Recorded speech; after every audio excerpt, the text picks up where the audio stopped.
Hello and welcome to News 9. I am Nishchita, and yes, it's the big day for which we have all been waiting for. Narendra Modi will take oath as the 15th Prime Minister of India in less than 2 hours from now. And not just that, this new beginning for Narendra Modi looks like a new beginning for India's relations with its neighbours as well, especially with Pakistan. Absolutely. In fact, a number of country heads from all the SAARC nations have descended on New Delhi to take part in Modi's swearing-in ceremony. And this itself makes it one of the biggest oath-taking ceremonies ever in India. It's the first time in the history of both India and Pakistan that a country head from one of the nations is participating in the oath-taking of the other. Well, that's right. In fact, Afghanistan's President Hamid Karzai, President Abdullah Yamin Abdul Gayoom of the Maldives, President Mahinda Rajapaksa from Sri Lanka, Prime Minister Shering Tobe of Bhutan, Prime Minister Dr. Naveen Chandra Ramgoolam from Mauritius, Prime Minister Sushil Koirala from Nepal, Prime Minister Nawaz Sharif from Pakistan, of course, and Speaker Dr. Shireen Sharmin Chaudhry from Bangladesh have all arrived all through the day. In fact, since yesterday we have seen all the VIPs and the VVIPs arriving in New Delhi for the big day of not just Narendra Modi, but the entire nation. Absolutely, but it's not just international leaders. Apart from the SAARC country leaders, BJP Overseas Affairs has said that 75 of the 90 foreign dignitaries it invited from across the world have confirmed their presence for the ceremony. Among other dignitaries are from Norway, Russia, Ukraine, Nigeria, Kenya, Taiwan, Guyana, Denmark, Israel, Australia, as well as Hong Kong. All dignitaries from so many countries are attending the grand show. The outgoing Prime Minister Dr. Manmohan Singh, Congress President Sonia Gandhi, as well as the party Vice President Rahul Gandhi, besides leaders of various other political parties and chief ministers of a number of states, will also be attending the function in the forecourt of Rashtrapati Bhavan. In fact, Modi's mother, Hiraben, is also, for obvious reasons, expected to attend the ceremony. That's right. In fact, Modi has chosen the Rashtrapati Bhavan forecourt as the venue for the swearing-in ceremony. Generally, the swearing-in is held at the historic Darbar Hall of the Parliament. Only twice has the swearing-in been held in the forecourt. Once it was in the year 1990 when Chandrasekhar became the Prime Minister, and the next time in 1998 when Atal Bihari Vajpayee was sworn in as the Prime Minister of the BJP-led NDA government in the country. Absolutely. In fact, keeping all this in mind, keeping in mind that it will be a historic swearing-in ceremony, massive ground-to-air security arrangements have been made for Narendra Modi's swearing-in.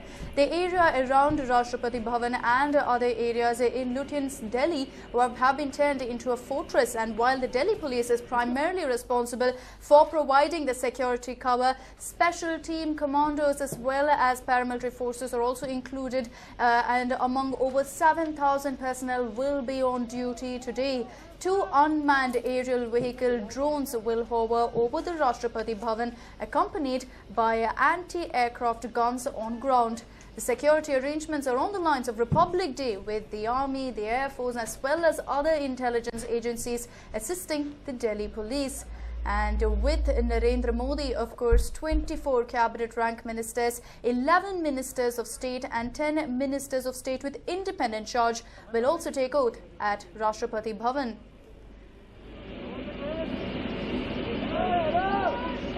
So who all are there in Narendra Modi's team? Who will make it and who will not? Well, a lot of speculation in this regard, and well, we will have to wait and watch to see who will be in that esteemed cabinet. But here are some of the names. While Modi is of course likely to keep the defense ministry with himself, sources have indicated that Rajnath Singh and Sushma Swaraj will get home as well as external affairs respectively. Besides that, several other names are also doing the rounds. We are expecting, of course, that several key BJP leaders will be represented in the cabinet, all of them being given their due.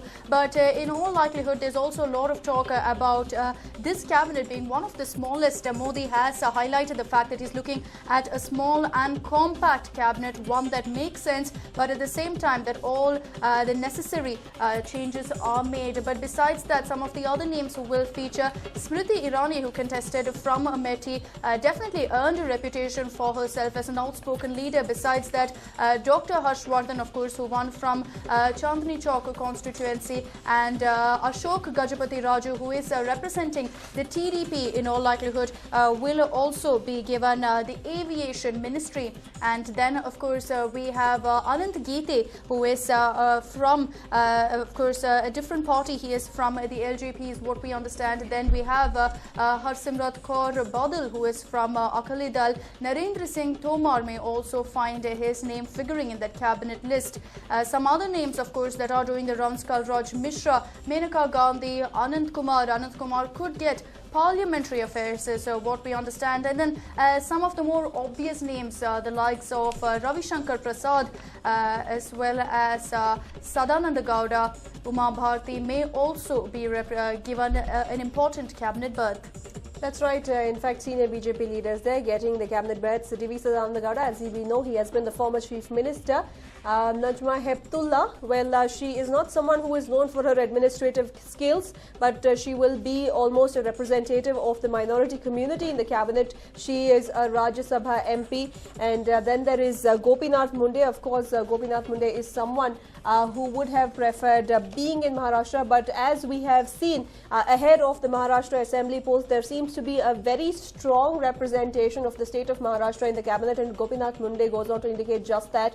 Ram Vilas Paswan, as we know, he has been part of many union cabinets, and this time around too he has made his way in. The LJP chief has come in after joining hands with the NDA ahead of the elections, and he will also become the backward face in the cabinet. And then we have Rajnath Singh. Rajnath Singh, who is the BJP national president, will most probably be given the home portfolio. Rajnath Singh is also believed to be a very, very close confidant of Narendra Modi, although he reportedly was very happy with his party post. Narendra Modi was very insistent on him becoming part of the cabinet, as what reports indicated.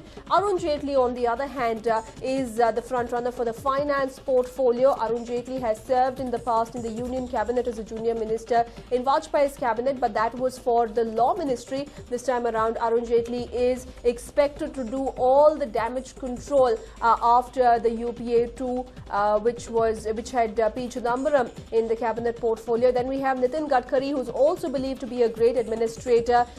Despite the supposed tainted image that he has, Nitin Gadkari is known for his administerial skills, which is almost business-like, and he could be getting the transport portfolio, which encompasses a lot of other smaller portfolios as well. And senior BJP leader Venkaiah Naidu also will be getting a key post, as we have seen him featuring very prominently in the Vajpayee government as well. And then we have Radha Mohan Singh too getting a prominent portfolio, and Jewel Oran also featuring in the cabinet.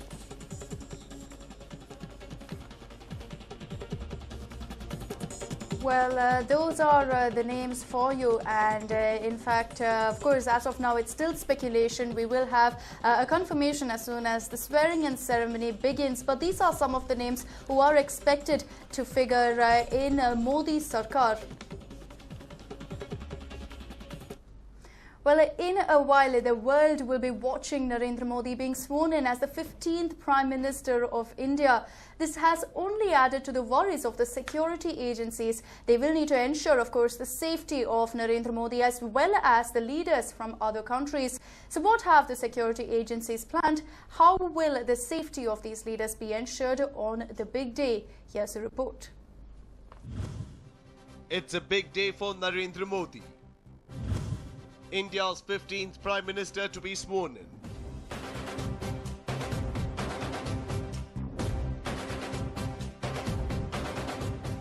Ever since the BJP has been voted to power, there is one thing that has taken top priority: ensuring Narendra Modi's security. It is a known fact that the to-be Prime Minister is under the radar of various terror outfits, not just in the country but outside as well. His swearing-in ceremony on the 26th has already grabbed eyeballs, and his invitation to leaders from the neighboring countries has only made the event even bigger. The security agencies will need to ensure that the big event at the Rashtrapati Bhavan goes on smoothly, as it is a matter of the nation's pride.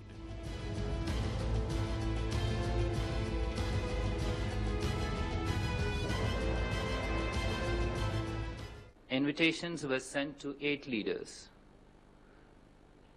and we have confirmation from 7 of them.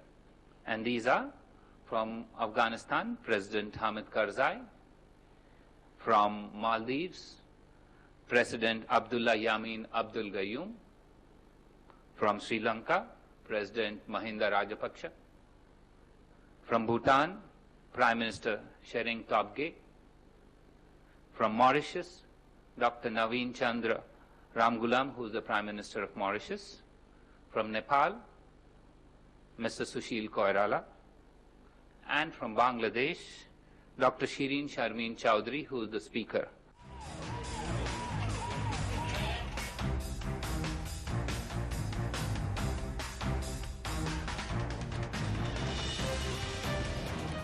Yes, the list of political leaders from neighboring countries who have accepted Modi's invitation is quite long.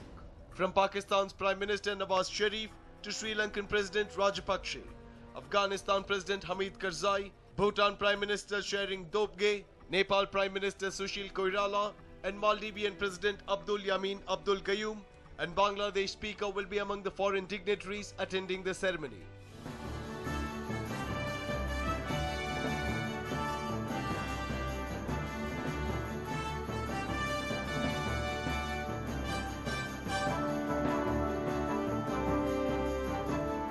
In addition to these, the event will have close to 3,000 guests. The security of all these guests is of utmost importance to the national security agencies.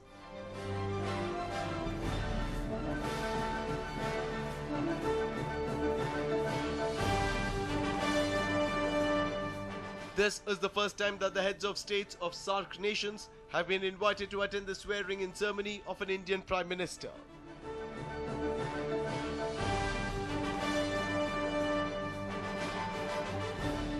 Security agencies will not only have to safeguard the to-be Prime Minister, but also take care of those who have come to see him.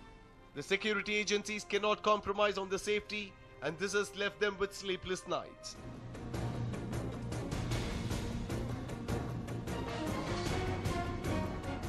The security agencies will need to provide cover across Delhi to avoid any untoward incidents on the big day. President Pranab Mukherjee will administer the oath of office and secrecy to Modi. Namo will be following Atal Bihari Vajpayee's footsteps and will have a swearing-in ceremony in the forecourt of the Rashtrapati Bhavan. This is only to accommodate as many guests as possible.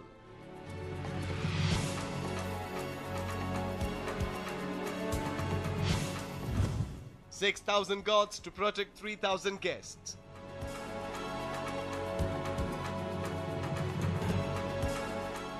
Yes, that is the kind of security that the Rashtrapati Bhavan will have for the Narendra Modi swearing-in ceremony.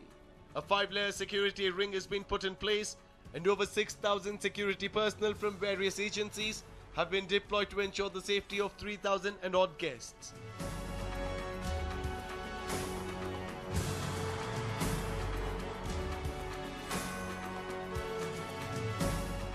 Security personnel have been drawn from the Delhi Police, Parliamentary Commandos, National Security Guard and SPG. Sharpshooters from the police department have also been deployed to guard the head of states.